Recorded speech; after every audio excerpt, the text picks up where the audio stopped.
सुप्रभात। मैं हूं जगेंद्र राणा। आज की हमारी आध्यात्मिक चर्चा का विषय है समर्पण मंत्र। समर्पण मंत्र। देखिए, साधक दो प्रकार के होते हैं।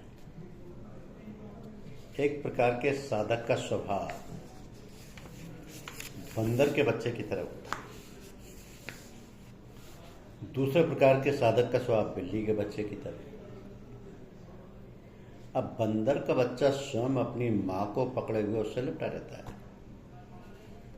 पर बिल्ली का बच्चा स्वयं मां को नहीं पकड़ता। मां उसे जहां कहीं छोड़ दे वो वहीं पड़ा रहकर म्याऊं म्याऊं करता रहता है। बंदर का बच्चा खुद अपनी मां को पकड़े रहता है, इसलिए अगर कभी उसका हाथ छूट जाए तो वह गिर पड़ता है और उसे चोट पहुंचती है। पर बिल्ली के बच्चे को यह भय नहीं है, क्योंकि उससे उसकी मां स्वयं पकड़कर एक जगह से दूसरी जगह ले जाती है। इसी प्रकार ज्ञानो योगी या कर्म योगी साधक बंदर के बच्चे की तरह स्वयं के प्रयत्न से मुक्ति लाभ करने का प्रयास करता है, परंतु भक्त साधक ईश्वर को ही एकमात्र कर्ता जानते हुए बिल्ली के बच्चे की तरह उन्हीं के चरणों में निर्भर होकर निश्चिंत हो पड़ा रहता है। तो ज्ञानी कहता सो है मैं ही शुद्ध आत्मा, परंतु भक्त कहता है आहा ये सब उसकी महिमा है, ये सब कुछ मैं हूं, ये सब कुछ तुम हो, तुम स्वामी हो मैं सेवक हूं। इन तीन भावों में से किसी भी एक में दृढ़ रूप से प्रतिष्ठित होने पर ही भगवत प्राप्ति होती है। अब शिव के अंश से जन्म होने पर मनुष्य ज्ञानी होता है। उसका मन सदा ब्रह्म सत्य जगत मिथ्या इसी बोध की ओर जाता है। विष्णु के अंश से जन्म हो तो प्रेम भक्ति होती है, वो प्रेम भक्ति कभी नहीं आती। बहुत ज्ञान विचार करने के बाद यदि किसी समय ये प्रेम भक्ति कुछ कम भी हो जाए, ये प्रेम भक्ति कभी नहीं जाती। बहुत ज्ञान विचार करने के बाद यदि किसी समय प्रेम भक्ति कुछ कम भी हो जाए तो फिर और एक समय ये यदुवंश का ध्वंस करने वाले मूसल की तरह देखते देखते बढ़ जाती है। तो ज्ञानी के भीतर मानो एक ही दिशा में गंगा बहती है। उसके लिए सब कुछ स्वप्नवत है, वह सदा स्वस्वरूप में अवस्थित रहता है। परंतु भक्त के भीतर गंगा एक दिशा में नहीं बहती, उसमें ज्वार भाटा होता रहता है। वो कभी हंसता है, कभी रोता है, कभी नाचता है, कभी गाता है। भक्त भगवान के साथ विलास करना चाहता है। वह उस आनंद सागर में कभी तैरता है, कभी डूबता है, तो कभी उतरता है, जैसे पानी में बर्फ का टुकड़ा डूबता उतरता रहता है। पुराणों के अनुसार भक्त एक है और भगवान एक। मैं एक और तुम एक।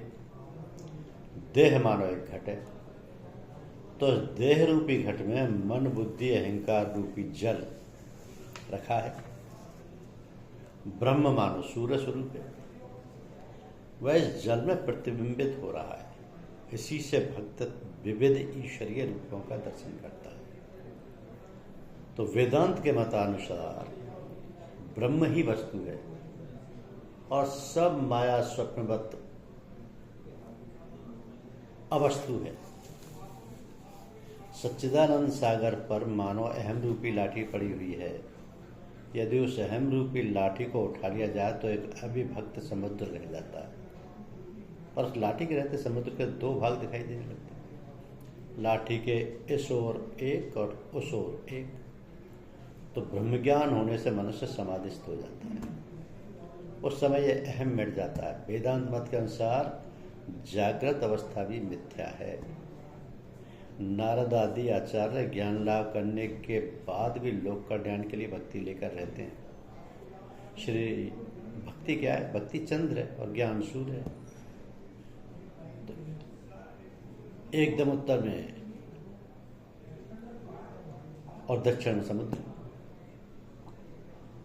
तो वहां इतनी ठंडक की जगह जगह पानी जमकर बर्फ की चट्टानें बन जाती हैं, उन पर से जहाज चल नहीं पाते, वहां जाकर अटक जाते हैं।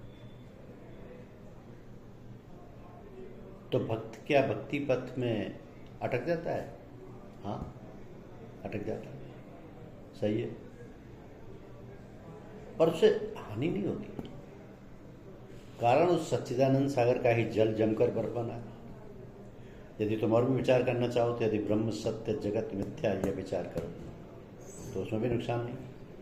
ज्ञान सूर्य के प्रभाव से बर्फ पिघल जाती है और केवल सच्चिदानंद सागर रह जाता है। ज्ञान मानव पुरुष और भक्ति नारी। ज्ञान भगवान के बैठक खाने तक जा सकता है, परंतु भक्ति उनके अंतःपुर में प्रवेश कर सकती है। एक बार एक ज्ञानी और एक भक्त साधक किसी वन में से होकर गुजर रहे थे तो राह में उन्हें बाघ दिखाई दिया। ज्ञानी ने कहा, भागने की कोई जरूरत नहीं, सर्वशक्तिमान परमेश्वर अवश्य ही हमारी रक्षा करेंगे। और भक्त बोला, नहीं भाई चलो हम भाग जाएं, जो काम हम स्वयं कर सकते हैं उसके लिए नाहक भगवान को क्यों कष्ट दें, उस काम के लिए नाहक भगवान को क्यों कष्ट दें। तो दरअसल जो दिव्य प्रकृति एवं चरित्र शिष्टाचार प्राप्त हैं वे ही बलि या संत के उत्तराधिकारी बनकर उनकी जगह लेने के काबिल होते हैं और उन्हीं को शिक्षा संपूर्ण है। यह धर्मशास्त्र को सबसे जरूरी समझते हैं। इसी को बाहरी असूल नाम दिया है और संत मत के दिशा निर्देशों में शामिल किया है। अब इनमें से कुछ तो कसवी यानी अपनी कशिश से बनते हैं, अपनी कोशिश से, और कुछ बहवी जिनके लिए यह ईश्वरीय देन है। तो कसवी वे होते हैं जो अधिकारी व सत्संगी साधु हंस परमहंस और संत परम संत की अवस्था तक अपने अपने अभ्यास और नियमों का पालन करके पहुँचे, और कुछ उनमें से किसी बाहरी गुणात्मक स्थिति तक पहुंचकर अटके रहे, और कोई किसी सूक्ष्म स्थिति तक पहुंच गए और कुछ कारण से की अवस्था तक बढ़ सके, और कोई इन तीनों गुणात्मक स्थिति को पार करके ब्रह्म की जगह तक पहुंच गए। और वे वह भी वही लोग हैं जो कुछ तैयार थे। अभ्यास और सत्संग तो मामूली क्रिया, मगर ऊपर से दया और कृपा हुई और एकदम किसी ने हाथ पकड़ कर या रफ्ता रफ्ता ऊपर को खींच लिया। ऐसे लोग जब शुरू करते हैं तो उनको मुराद कहते हैं, बाकी को मुरीद। तो मुराद वे हैं जो तैयार आए हैं और जिनको सिद्धांत और अभ्यास वगैरह की ज़्यादा जरूरत नहीं पड़ती, सिर्फ सत्संग से उनका लाभ काम बन जाता है। मुरीद वे हैं जिनके संस्कार यानी उनके ग्रहण करने की शक्ति और ब्रह्मलीन होने की योग्यता तथा उस पर जमे रहने की क्षमता बहुत कम होती है। जो वर्षों और रगड़ते हैं, डूबते उछलते गुमराह होते हुए सही रास्ते पर आ पाते हैं और आखिरकार किसी सूक्ष्म स्थिति पर या उससे निकलकर ब्रह्म तक पहुंचने के हकदार हो जाते हैं। तो जीवन को यज्ञ में बनाकर फिर उस सबको सेवा में कर देना चाहिए। जीवन के सेवा में हो जाने पर फिर ईश्वर परायणता किस लिए। तो हम ये सरलता से तो कह देते हैं कि सारा जीवन सेवा में कर दिया जाए, परंतु ऐसा करना बहुत कठिन है। अनेक जन्मों में जाकर वह थोड़ा बहुत सच सकता है, फिर भले ही सारे कर्म सेवा में हो भी जाएं तो उससे ऐसा नहीं कह सकते कि वह सब पूजा में हो गए। इसलिए ओम तत्सत इस मंत्र के साथ सारे कर्म यज्ञ में कर देने के पश्चात ईश्वर अर्पण कर देने चाहिए। तो सेवा कर्म वैसे 16 आने सेवा में होना कठिन है, क्योंकि परमार्थ में स्वार्थ आ ही जाता है। केवल परमार्थ संभव ही नहीं है, ऐसा कोई काम हो ही नहीं सकता जिसमें अपना लेस मात्र भी स्वार्थ ना हो। इसलिए प्रतिदिन अधिक निष्काम और अधिक निस्वार्थ सेवा हाथों से ही हो, ऐसी इच्छा रखनी चाहिए। तो यदि ये चाहते हो कि सेवा उत्तर उत्तर अधिक शुद्ध हो तो सारी क्रियाएं ईश्वर अर्पण कर देनी चाहिए। परम पूज्य साहब जी लिखते हैं कि नामामृत की मधुरता और जीवन कला अलग अलग नहीं है। नाम का अंतर्घोष तथा बाह्य जीवन कला दोनों का मेल है। योगी और वैष्णव एक ही हैं। परमेश्वर को क्रिया अर्पण कर देने पर स्वार्थ परार्थ और परमार्थ सब एक रूप हो जाते हैं। तो पहले तो जो तुम और मैं अलग अलग हैं उन्हें एक कर देना। तुम और मैं मिलने से हम हो गए, तुम और मैं मिलने से हम हो गए। अब हम और वह को एक कर डालना। तो पहले मुझे सृष्टि से मेल साधना है और फिर परमात्मा से। ओम तत्सत में यही भाव सूचित किया गया है कि परमात्मा के अनंत नाम है। जो जो नाम हम कल्पित कर लें वे सब उसके। जो नाम हमारे मन में स्फुरित हो वे सब उसी अर्थ में हम सृष्टि में देखें और तदनुरूप अपना जीवन बनाएं। तो परमेश्वर का जो नाम मन को भाए उसी को सृष्टि में देखें और उसी के अनुसार अपने आप को बनाएं। उदाहरण के लिए ईश्वर का दयामय नाम ले लीजिए। ऐसा मानकर चलें कि वो रहीम, और उसी दया से अगर ईश्वर को सृष्टि में आंखें खोलकर देखें तो पाएंगे कि भगवान ने प्रत्येक बच्चे को उसकी सेवा के लिए माता दी है और जीने के लिए हवा दी। इस तरह दयामय प्रभु की दृष्टि में जो दया की योजना है उसे देखें और अपने जीवन को दयामय बनाएं। तो भगवत गीता में उस काल के अनुसार भगवान का जो नाम प्रसिद्ध है वही वेदों का सुझाया हुआ है और वो है ओम तत्सत। अब ओम का अर्थ है हाँ, परमात्मा है, प्रत्येक काल में परमात्मा है, वही आज है, वही कल था और वही कल होगा, ये कायम है। सृष्टि भी कायम है और कमर कसकर हम भी साधना करने को तैयार हैं, क्योंकि हम साधक हैं, वो भगवान। और सृष्टि पूजा, द्रव्य पूजा साधन। तो जब ऐसी भावना से हमारा हृदय भर जाए तभी कहा जा सकेगा कि ओम हमारे गले उतरा, वह है और हमारी साधना भी है। तो ऐसा ये ओंकार भाव मन में बस जाना चाहिए और साधना में प्रकट होना चाहिए। सूर्य को जब कभी देखिए वो किरणों सहित दिखाई देगा, वो किरणों को दूर रखकर कभी नहीं रह ही नहीं सकता, वो किरणों को नहीं भूलता।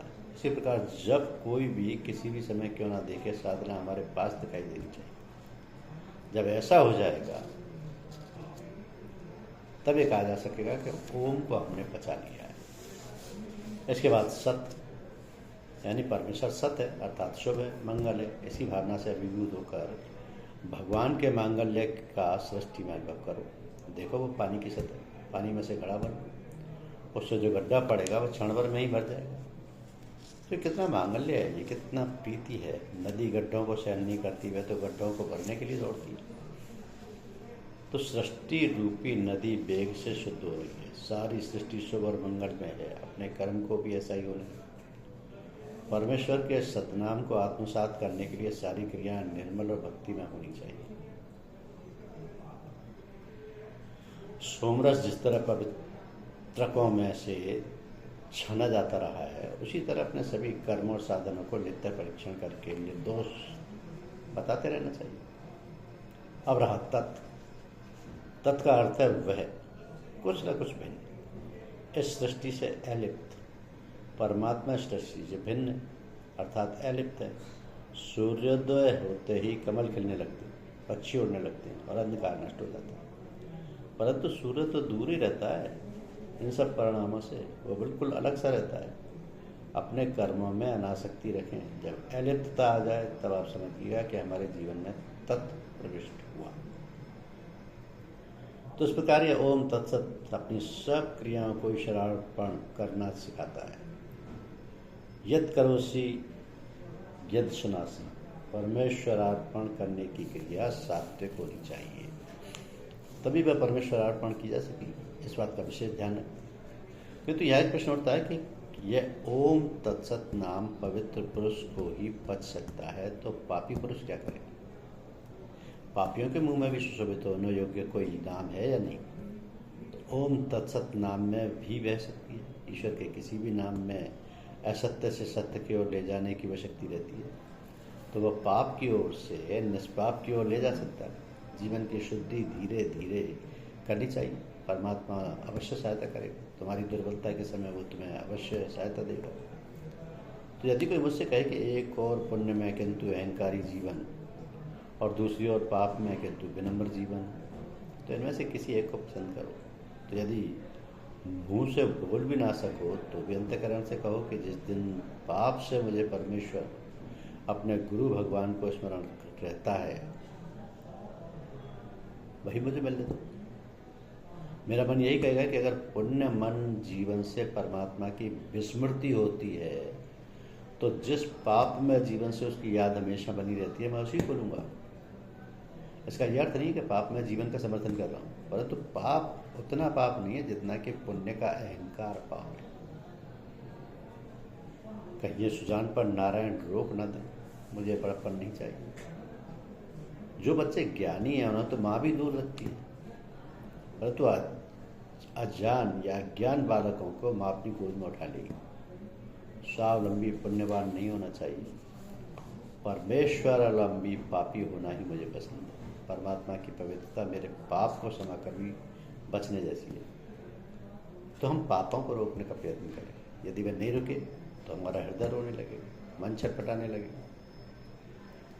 तब उस करुणामय गुरु भगवान की याद आएगी।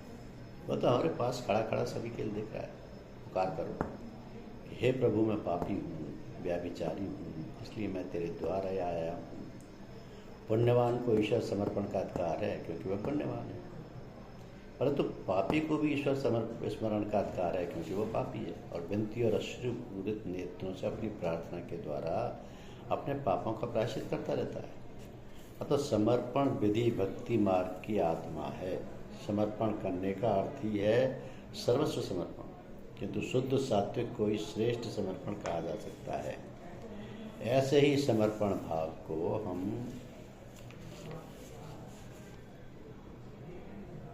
एक गीत के माध्यम से भी परम पूज्य साहब को, जो अगाध सिंधुओं ने, एक श्रद्धांजलि समर्पित कर सकते हैं कि परम पूज्य साहब जी को हम श्रद्धांजलि अर्पित करने आए हैं और सिंधु अगाध समर्पण के हम बिंदु समर्पण लाए हैं। श्रद्धा के सिंधु थे अगाध, हमको नवजीवन दान दिया। आकंठ स्वार्थ में डूबे थे, सेवार्थ भाव का भान दिया। सबकी पीड़ा की अनुभूति करा, संवेदन भाव जगाए हैं और सिंधु अगाध समर्पण के हम बिंदु समर्पण लाए। अब भय वेदना से व्याकुल मन को सहने का बल देना, अंतर्यामी अंतरतम में आकर मन को स्नेह संबल देना।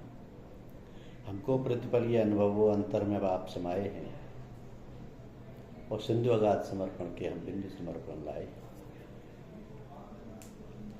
तो हम राम श्याम के बन संजय संदर्भ कहीं बदनाम ना हो, हम राणा साहब के अंशज हैं संपर्क कहीं नाकाम ना हो।